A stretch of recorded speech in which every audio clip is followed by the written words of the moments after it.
నీ ప్రార్థన దేవుని చెవికి చేరినా సమాధానం ఆలస్యం అవుతుంటే అది నిరాకరణ కాదు, దానికి వెనుక ఆత్మీయ యుద్ధం ఉండవచ్చు.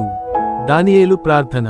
బబులోనులో బందీగా ఉన్న దానియేలు తన జాతి కోసం దేవుని ఉద్దేశ్యం నెరవేరాలని మోకాళ్ల మీద కూర్చుని ప్రార్థన మొదలుపెట్టాడు. ఒక రోజు కాదు, 2 రోజులు కాదు, మొత్తం 3 వారాలు 21 రోజుల పాటు ఉపవాసంతో ప్రార్థించాడు. ఆలస్యమైన సమాధానం రహస్యం.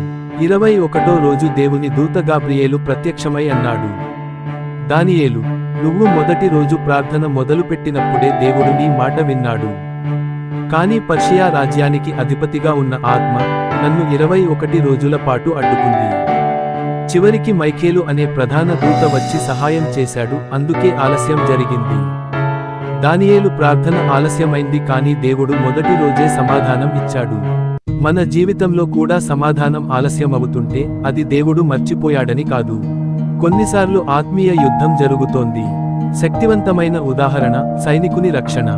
ఒక క్రైస్తవ సైనికుడు యుద్ధంలో ఉన్నాడు. శత్రువుల మధ్య చిక్కుకుని ప్రాణం పోతుందేమో అన్న భయంతో దేవునికి గట్టిగా ప్రార్థించాడు, ప్రభు, నన్ను రక్షించు. ఆ ప్రార్థన తర్వాత శత్రువులు అతన్ని వెతికారు, కానీ అతను దాక్కున్న గుహ దగ్గరకు రాలేదు. తర్వాత అతనికి తెలిసింది, ఆ గుహ ప్రవేశం దగ్గర ఒక సాలీడు జాలిని నేసింది.